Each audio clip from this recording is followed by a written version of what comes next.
Riley, welcome to the Men Made for More podcast. Man, I am stoked to see you and stoked to have you on here today. Yeah, thanks for having me on here. I'm excited too. Yeah, it's going to be a good time. So why don't you, for people listening, just give a general overview of your story, personally, professionally, where you're at, what you're up to. Hey, thanks. Yeah, absolutely. So my name is Riley Sahm. I grew up in Central Texas in the Austin suburbs. I went to a small high school, and so I grew up playing football and baseball for that school. When I graduated high school, I went to Texas State University, where I got a finance degree. Right after graduation, I joined the Marine Corps, and I became a logistics officer for the Marine Corps. And so after about 9 months of training, I got sent over to Okinawa, Japan for my first assignment. Spent 3 years in Okinawa amongst a couple different units out there and moved to California. So at Camp Pendleton, California, spent another 3 years there, got a deployment to Kuwait, and then the Central Command AOR there in the Middle East, and finished up in 2020 this past summer in Camp Pendleton and moved to Quantico. So I currently do, I'd say human resource would be a good word for it, personal management and support in Quantico here in Northern Virginia. So I'm married to my wife, Denise. She's a hand therapist for the Navy. And she and I actually met while stationed in Okinawa, Japan. She was stationed at the hospital. I was stationed um, at one of the bases that she supported. And we actually met through a local church there in Okinawa, Japan. And we were in the same small group. And we got married right before we moved back to San Diego, California. So pretty cool story out there. When I went to California or Okinawa, I had no idea I'd be meeting my wife. So that was definitely a good twist that God had for us in there. And then same in the same fashion, we met up through small group as well. So that was that's Yeah, the full circle in San Diego there. So it's yeah, funny how that works. lots of Uh, good people in small groups. yeah, lots of good people in small groups is for sure. So what's your, it's going to kind of tie into the topic here a little bit. What's your training look like now? What kind of, training demands do you have through work? What things are you doing personally to stay healthy, to stay fit? Yeah, so um, the Marine Corps, as known as it has a reputation for, has a high amount of physical fitness that's required during certain events. Some jobs are more challenging than others. My current job is much more relaxed, more personal time, personal autonomy to heal and stay healthy per my own schedule. But my last job, I was a company commander, and so my goal was to be in better shape than all of my Marines.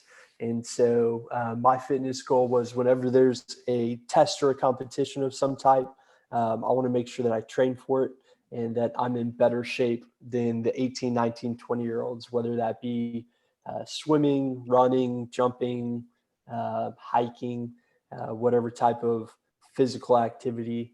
That was the goal, was to be better than those guys and at least keep up with them, if not break them off as well. And now that I've transitioned over to this job, my goal is just take care of my body and not break it, and make sure that I stay healthy for the long term. Yeah, and I know it's going to be a change of focus for you for what you're used to. Because when we were talking about what to talk about today, we had a lot of ideas we threw around. But you mentioned with your history of some chronic pain and some injuries and some things that came up over the years, that'd be a good focus point because so many people listening are dealing with some degree of chronic pain or injury. It's more and more common, unfortunately, and especially for people, even younger guys, it's happening to people that push their limits like you through the Marines, through just sports, through football, through training, through all these things. These things just develop, and they develop slowly at times. For some people, it's a specific injury, but they do happen, and people have the choice to either kind of succumb to that and let that be an excuse for not being healthy. But like you don't really have the choice through your vocation and through just your passions, which you enjoy doing. You don't, you don't just give into that. So how do you manage to stay healthy? How do you manage to stay working out? What does that long-term picture look like for you while still trying to hang with the young Marines? Yeah, so a couple things I focus on is training to a standard, and the Marine Corps makes it what we would call Barney style. It's very simple.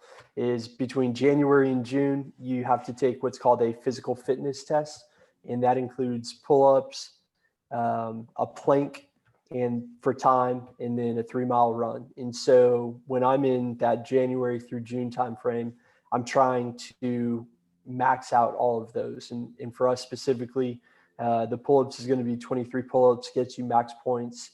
4 minute, 20-second plank gives you max points, and then an 18-minute 3 mile gives you max points. Being me, I've always considered myself a sprinter, and so that 18-minute 3 mile is something that I've not come close to being able to touch, even when I do interval workouts and I train to it. But for pull-ups, I found that one of the most successful things for me is doing pyramids, and I loved challenging my Marines and saying, "Hey, we're going to do a pyramid set. How many do you think you can get? Do you think you can get pyramids of 7 and work your way up all the way back down? Do you think you can do 9?" And then slowly, as you form that competition with your Marines, all of you get better. And even though you might be doing a max of 7 pull-ups one time you're at the bar, or 9 pull-ups, you find out that in reality, you can hop up on the bar and knock out 25 or 30 for that. Planks are a pure mind game of practice. I don't think there's anybody in the world who can just go and do a 4 minute, 20-second plank without ever trying. And so that's just mind over matter practice. My wife's awesome about at night just doing some repetitions and making sure we get some practice time in for that piece. Um, and I talked about January through June was the physical fitness test. The combat fitness test is from July through December. And so that one consists of ammo can presses, where you're taking an ammo can, putting it below your chin, and then lifting it straight above your head, arms extended. And then for my age group, I think it's 116 in 2 minutes is the goal. And for that, it's simple practice. If you have a healthy back and a healthy body, it's about repetitions and doing something similar to a pyramid workout or intervals there. And then it consists of an 880 meter run for time, and then a maneuver under fire is what they call it, where you're doing a buddy lift, you're dragging a buddy, carrying ammo cans, doing probably stuff that people would associate with normal Marine Corps training. And for the 880, I think the best thing that I've learned was talking to an old mentor of mine, and I asked him, "Hey, sir, how'd you do that? Like, you just smoked a bunch of 18-year-olds, and you're 40 something years old." And he said, "Yep, it's because I've been practicing at it for the last 3 months on a treadmill." And so from him, I learned that you can go to the treadmill and just do intervals. Sprint a half mile, slow it down, jog for a quarter mile, sprint a quarter mile, jog for a half mile, and you just put intervals together and slowly build up your speed. So kind of all in summary, the thing for me at this point in life is train to a standard and then just try to hit that specific piece. Yeah, I love that. And the repetition is where people miss the mark. Sometimes they think they're putting in enough work, and it's like, it really comes down to, in something like that. And a lot of things people have is, it's like, are you putting reps in and putting quality reps in, and those adding up over time? But like you said, that kind of hinges on the fact of having a healthy back, having healthy joints. Did you ever run into times where you couldn't put in the reps because of some of these chronic issues? Absolutely, and that's the hard thing, is coming to the fact where you accept that you're not going to be able to max something out because that's not where your body's at. And for me, I had a really humbling experience last year when we talk about the ammo can lifts. That's pretty straightforward. It's a 35-pound weight. You could say the equivalent of 35-pound dumbbell that you just got to press. And oddly enough, every time that I was training, it wasn't my shoulders that gave out. It wasn't my chest. It wasn't my upper back. It was my lower back that couldn't take the weight bending back and lifting up. And so for the first time in my Marine Corps career, I had to come to grips with the fact that, hey, it's just not in the cards. At this point in time, your back strength and your back's health is going to be more important than you trying to get a max set. So let's do something where you can keep that core safe and stable. And once your core starts giving out and you're leaning on the joints back there, it's when it's time to cut it off and let it be. So that's one of the most recent experiences where I've had to realize that, hey, the body has limits. You're not going to make it. You're not going to be able to do it. Did you run into that with any training leading up to it, or is that just with actual testing you ran into it? Where was the barrier, just not being able to get enough reps in for it? Yeah, so great question. In the training, I would do it in interval workouts. So I knew that if I put too much stress, I'm not going to be able to knock out the 118. So I would knock out repetitions of like 60 or 70 or 80, and then I'd take a break. But over the course of a workout, 5 times 80, math in public, right? 400, I think. Hopefully I'm right on that. So Sounds my right. thought was I'm doing more repetitions than I should come game day, even though it's spread out over more time, I should be good. But when game day hit, reality sets in. The adrenaline pump that I thought would allow me to do more didn't quite work out. How do you deal with, I know you're talking about being okay not maxing something out. How do you deal with having the humility around that too? Because especially, I think a lot of guys run into this even at the gym. You look around, you're seeing someone benching a little more, and you're like, okay, sizing each other up. And even in those kind of low settings, I mean, we talk something like the Marines. I'm sure there's plenty of sizing up and competition and competitive attitudes there that try and win. How do you, like, how was it for you trying to find that humility and be like, okay, I can put my pride aside, I don't need to beat these guys because of this issue of playing that long-term game? Yeah, I think I'm still trying to figure out how the humility piece works in regards to everything. So part of me always wants to win. And what I found out was I just got to find what I'm good at and train to challenge people on those specific things. And so I'll give you an example of that. We have this thing called the obstacle course, and I challenge some guys because I consider myself a pretty good sprinter, and I've done this through officer candidate school, and I've done it through the basic officer training course, and I know I'm pretty fast when it comes to the obstacle course. I can't do the 3-mile run, but I can do the obstacle course all right. And so I challenged my Marines. I was like, all right, fastest guy up here.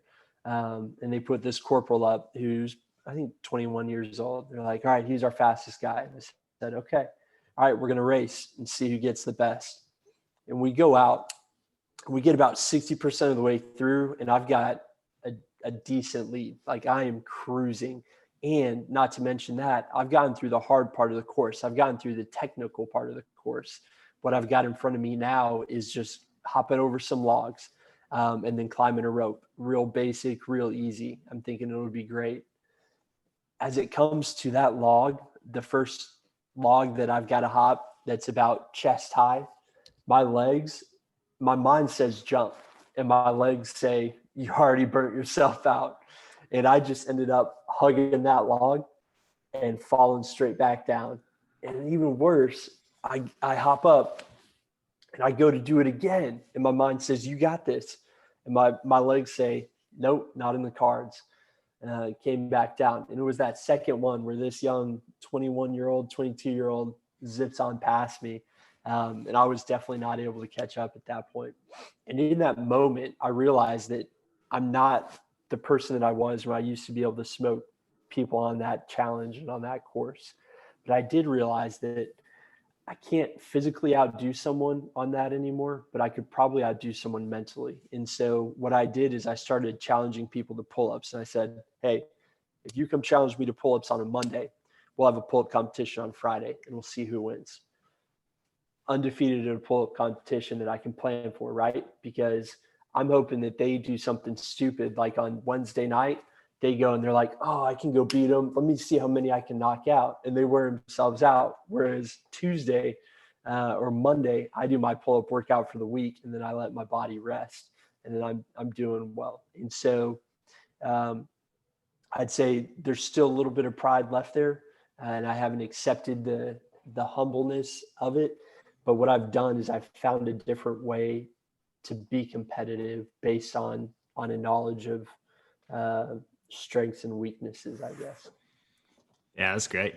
Do you find how many times have you run into the mind wanting to push farther than the body, and have you had any consequences from that? Any other ones of flare ups of pain issues, flare ups of old injuries from mentally being there, and especially for I know a lot of people listening are former athletes and people that they still have the mind of maybe a 20-year-old athlete, but the body of a 40-year-old guy, and they're still Yeah, trying to do the things that they were doing when they were yeah. 20. And I know a lot of people suffer setbacks from that. Have you run into that personally, or seen other guys come through that are running into that? Absolutely. So I kind of highlighted it when I talked about my bio, but I grew up playing football and baseball. And in football, I played running back, and I messed up my hands, and I messed up my knees to a certain extent. But then it got aggravated by the fact that I played catcher in baseball, and so I was always up and down on my knees, tearing that cartilage, putting way more wear and tear on it. Um, than I should have. And so now that's one of those things. And you and I have thrown the football on sand.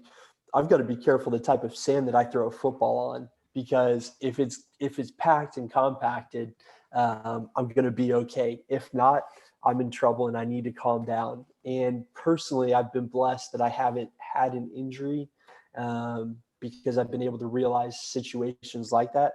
But I've seen guys my age, a little bit older, something as simple as making a cut on a piece of sand, um, going for a pass in a field, and they just tweak something, and that's what causes long-term injury for them. Me personally, the two biggest injuries that I have come from the most minute actions that I never would have guessed would have injured me. The first was I tore my meniscus on a ski trip. And when people hear like, oh, I got injured on a ski trip, they picture a mountain and you're coming down and going 30, 40 miles an hour, taking a cut, and something happens. No, I was going from a ski lift to another ski lift. And one of my buddies just came a little too close and his ski caught mine, and he went this way and I went that way. Um, and it just ripped my knee as it traveled with him, and I was going the other way. And so from that took months to recover. And I never in my life would have thought that an injury going from one ski lift to the next would be something that sidelines me for months. And it took me months to be able to go upstairs without having to hold on to the handrail and worry about my knee buckling underneath me without me expecting it. The other injury that I had that is by far the most significant and the one I deal with today is a back injury, and it came from something as simple as picking up a pack during a deployment.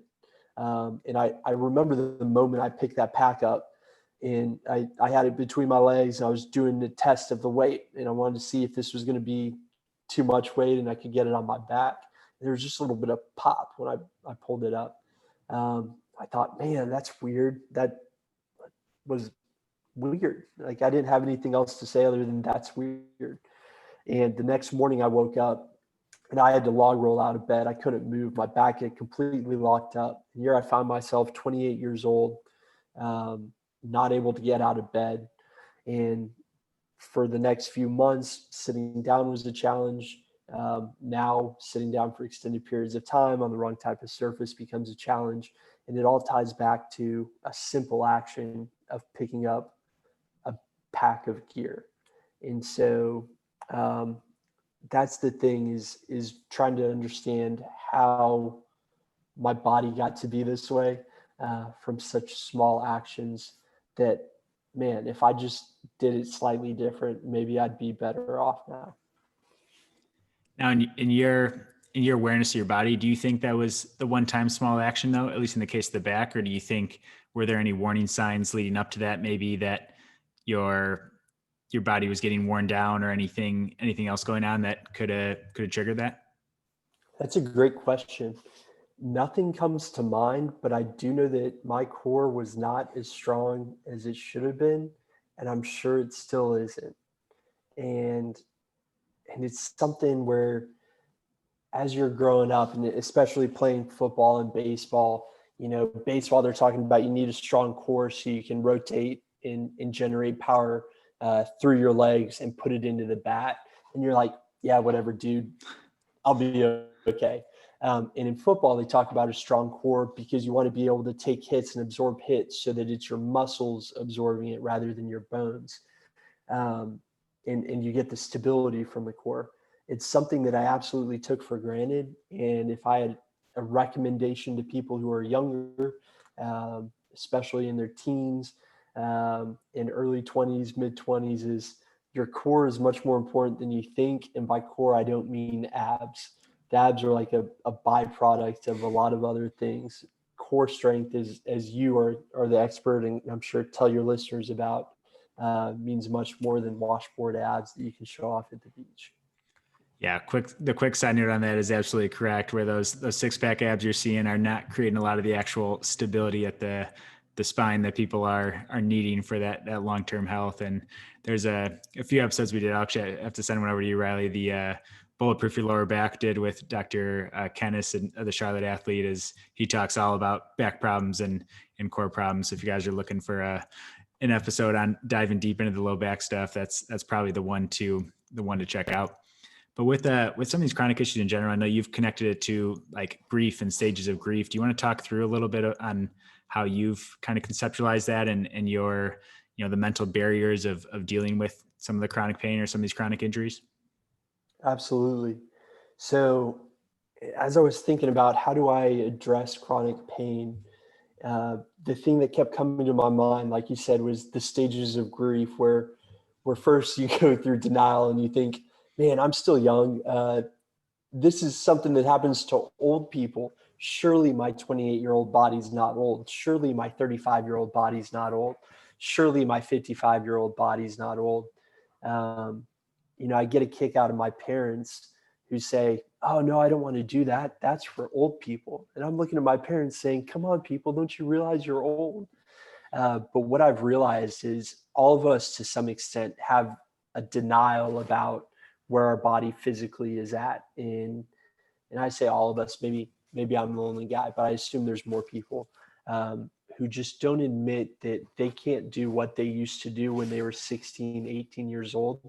And they try it, and then they end up being the guys on the sand with a blown out knee. So that's my thought on denial.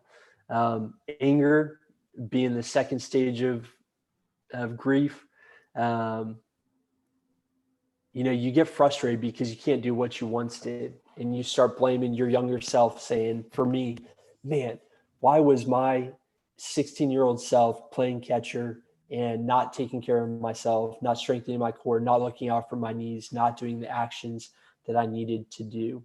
You start blaming bad decisions. Man, I shouldn't have gone on that ski trip. Oh gosh, I should have stayed further away from people.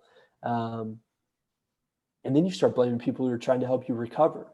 You start blaming the doc who just doesn't understand that you can still do what you once did, but you need some time to recover. And they need to stop telling you can't do something and start telling you how to work and be the 18-year-old again. And so that anger is presented onto other people through that.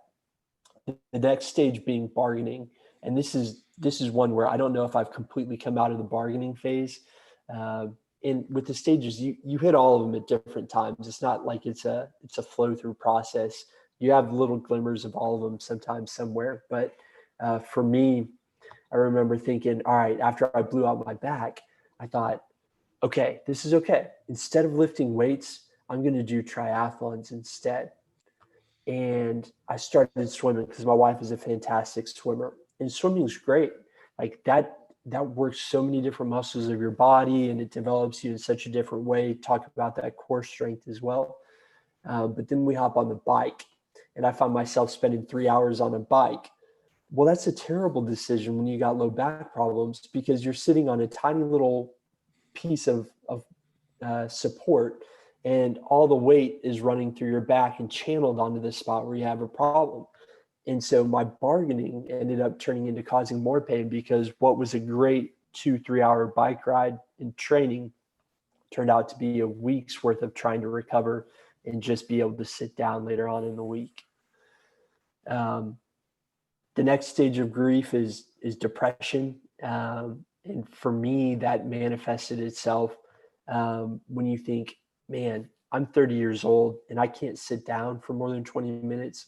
I can't, stand up and not pace around. I'm always moving my joints. I'm always popping things in my back. And you start to think, what does this look like 30 years from now? Can I take this pain and multiply it to my 6-year-old self and be fine? And you start getting depressed because that quality of life is not sustainable. It's just miserable. That's no way to live. I don't think that's how God intended us to live. And so it's just rough to get to that spot.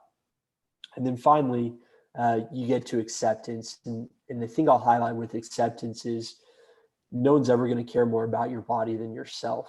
And also, no one's going to know your body better than you. So really the responsibility lies on you to find something that meets your goals. And when we tie this back to what I mentioned earlier about pride, um, you got to make goals that are realistic, and you got to make goals that are for yourself. And for me, that means I can't necessarily go ride the bike long distances. I can't lift weights. I'm not going to have the chiseled body that I want.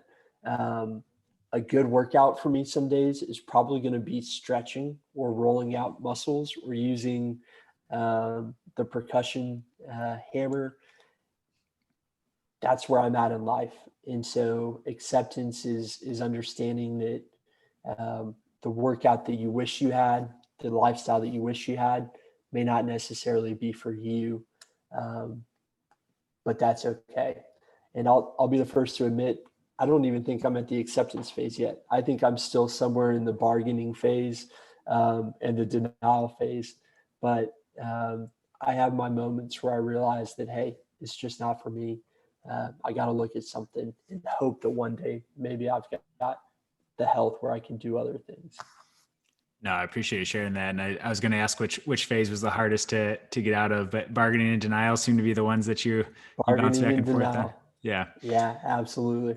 Acceptance is so huge though. And I know you've probably gotten glimpses of it. I know it's probably hard to, again, these are fluid stages that you move in and out of. It's not like they're fixed things that you don't go back and forth on. It's not like you reach acceptance and then you're cured and you're never Right. dealing with those same struggles. But like you said, I love those points you made about finding goals that are specific to yourself, finding what works, modifying things, because so many people that I work with, if they don't have that acceptance and they're still in that, well, I'm going to push myself, and then they pay the consequences for 2-3 weeks for one workout. And then they finally work up and they do another workout. And it's this constant cycle of these setbacks and these pushing things. And it becomes the point of like, is it really worth it to push like that? Is it really worth it if it causes that setback versus having, again, we come back to humility and having the ability to say, my body's feeling kind of tight. I've been sitting a lot today.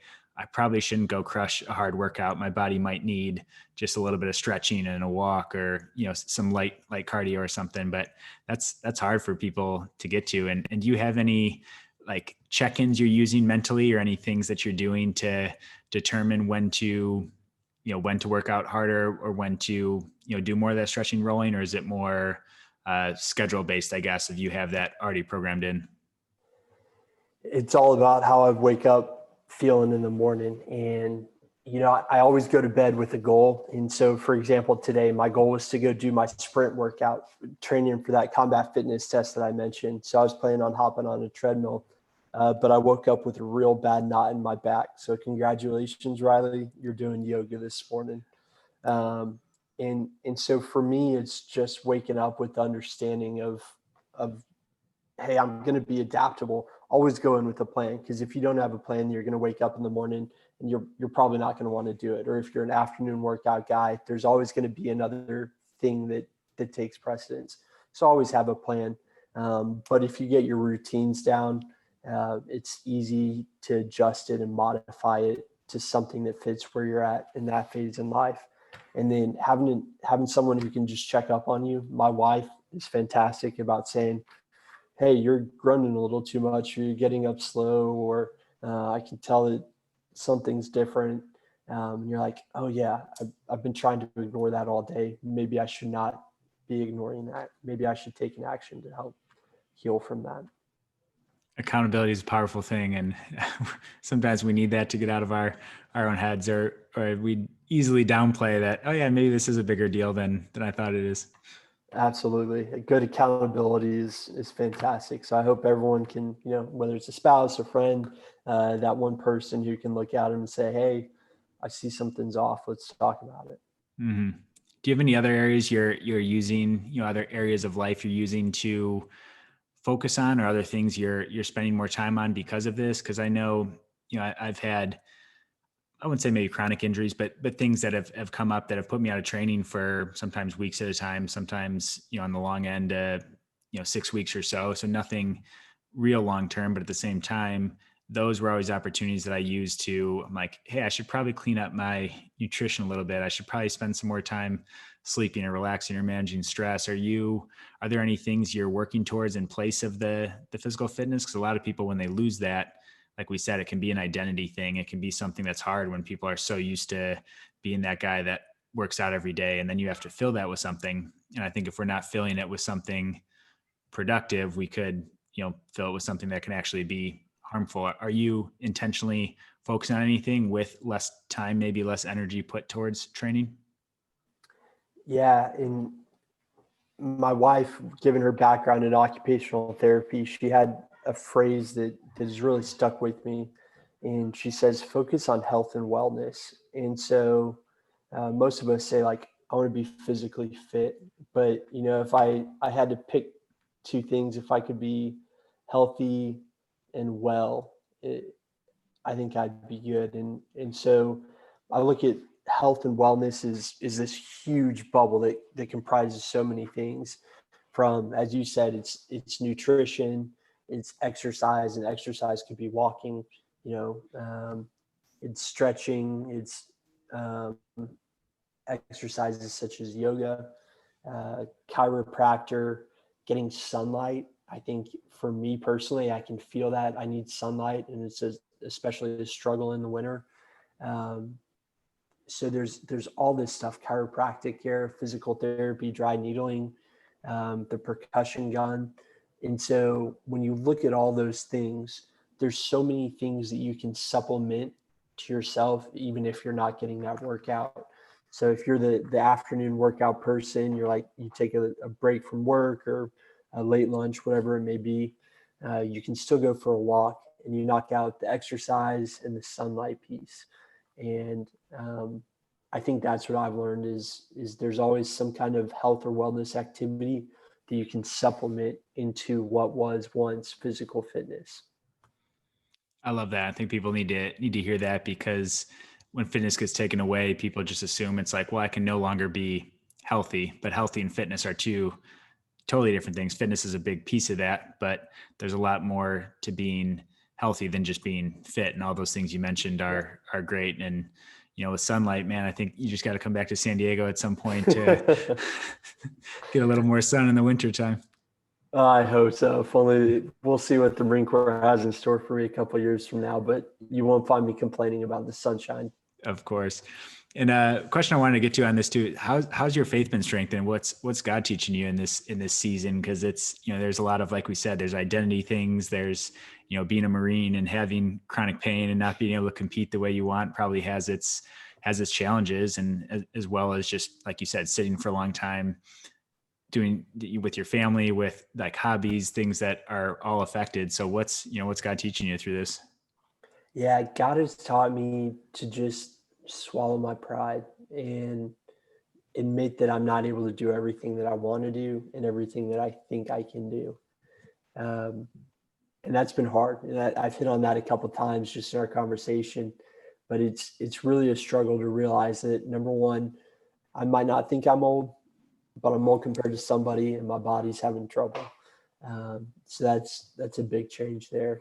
The second thing that I think God has taught me is, um, even in my pain, I can count on him for support. And in fact, the pain can be my ability to prove reliance is necessary. And I consider myself to be pretty stubborn. My wife would probably agree with me on that. Um, but that there's a lot of things where God has to break me. And I've used the term break very purposely because I feel like unless I'm broken, I don't understand the purpose that he's trying to tell me, or I don't get the signal. I can't get a little nudge and understand what he's trying to tell me. Um, and so I look at injury as an opportunity to focus on the need. And there's a passage that's stuck out to me since I injured my back on deployment. And I was just reading um, literally on my belly because during that phase in life for several months, I couldn't sit down. And so I was on my belly doing my morning devotional. And it's 2 Corinthians 12, 7 through 10. And I'll just read uh, that passage. So it says, therefore, in order to keep me from becoming conceited, I was given a thorn in my flesh, a messenger of Satan to torment me. 3 times I pleaded with the Lord to take it away from me. But he said to me, my grace is sufficient for you, for my power is made perfect in weakness. Therefore, I will boast all the more gladly about my weaknesses, so that Christ's power may rest upon me. That is why, for Christ's sake, I delight in weaknesses, in insults, in hardships, in persecutions, in difficulties. For when I am weak, then I am strong. And I ended up memorizing that passage on deployment. And as I would walk from one location to the next, and there was the feeling of pain, it's something that has come out and supported me. And a lot of biblical professional scholars would debate about what is Paul talking about? What is he getting at here? Um, but for me, whatever thorn in his side is, and that's what's debated. The fact that he says, God speaking, my grace is sufficient for you, for my power is made perfect in weakness. I think we can all look at that piece and agree and say that's a fact. God's power is made perfect through weak people, and you can see that historically through the Bible. Um, so that's the biggest thing is when I'm hurting, it's a reminder that there's still a God and that he gave me a body, and it's my job to take care of it. And one day, eventually I'll get an eternal body, and that's something to look forward to.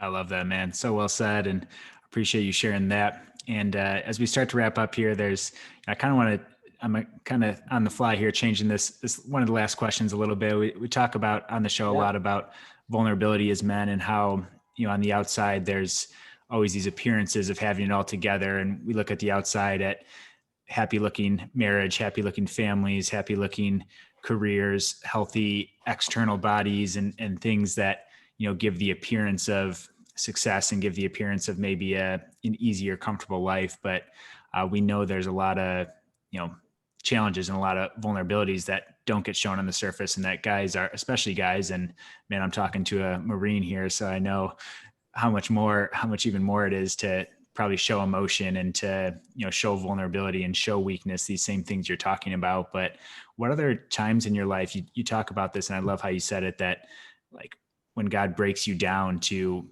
be able to hear his voice. And sometimes in our comfortable lives, if we stay in our comfort and we stay in our shells, we don't give God the opportunity to talk to us. Are there any other times you can think of where you've been, use that word been broken, or God's broken you down, that's allowed you to hear his voice clear, and other lessons or growths you've had from that? Yeah, absolutely. The most recent challenge that I can think of that qualifies under that is just getting stationed where I'm currently at in my current job. Um, I had really high hopes that I would be doing something different for this assignment, and I, in my pride, thought it was all because I was so good. And I told God, I was like, "Oh God, you want me to get this job because I can do X, Y, and Z for you if you get me this job." Um, and I worked hard, and I worked a long time for it, and I studied and I did my preparation, and I was so convinced that because of my good actions, God would be able to use me for something. And in hindsight, it's one of those things where you look back on it and I don't know what to do but laugh at myself and say, that was a foolish understanding. I had the wrong heart going into it. I had the wrong mentality. And in reality, when I look back and see where God has put me now, He's got a purpose for why I'm here, and it's bigger and better than anything that I could ever do. And not one little piece of it is due to the work that I've done or um, what I think is my success. It's due to Him giving me gifts so that I can benefit Him through that. And so that's the most recent example I would use to answer that is God broke me in the sense that I think I had everything right for something and He clearly had another plan.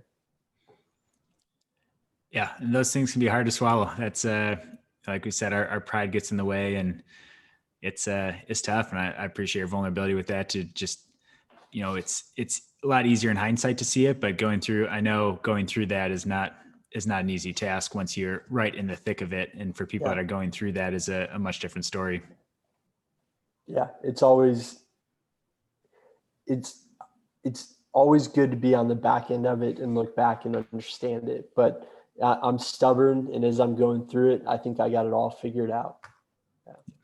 Yeah. Yeah. We always have it all figured out until we realize that we don't. Yeah. That's good, man. This has been so much fun.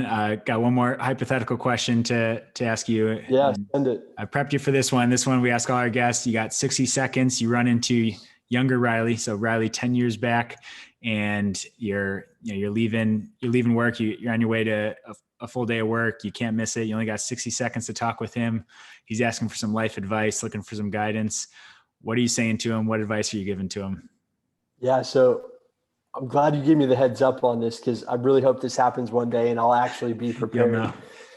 But I tell myself three things. So number one, the path in front of you isn't easy, but it's worth it. So just embrace the challenges because they make you stronger in the long run. Number two, focus on relationship. Everything else fades away. Relationships carry on into eternity. And number three, lighten up.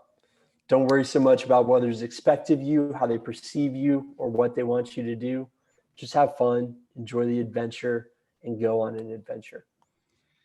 Man, I love those, and I do hope it happens because you'll be locked and loaded. You'll be prepared for it. And like I said, I appreciate you coming on. It's been a lot of fun. I know you're not a social media guy, but if someone is, say, dealing with chronic pain, if someone is, just looking for some encouragement, any way people can reach out to you. I know you're a ghost on social media, so any place people can Yeah. contact you if they need some encouragement. Yeah. Sorry, I'm so old school. It's just too much for me to manage. But you can reach me by email, and I feel like I'm my parents saying that.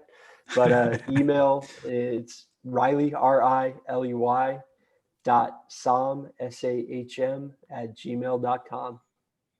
That's great, man. Appreciate the wisdom. Appreciate you sharing all that. It's been a lot of fun. Good getting to connect. And I know people listening will at least get some encouragement from it, and knowing that they can keep pushing through on these things. So thanks for sharing with that, Riley. Yeah, sounds good, brother. Thanks.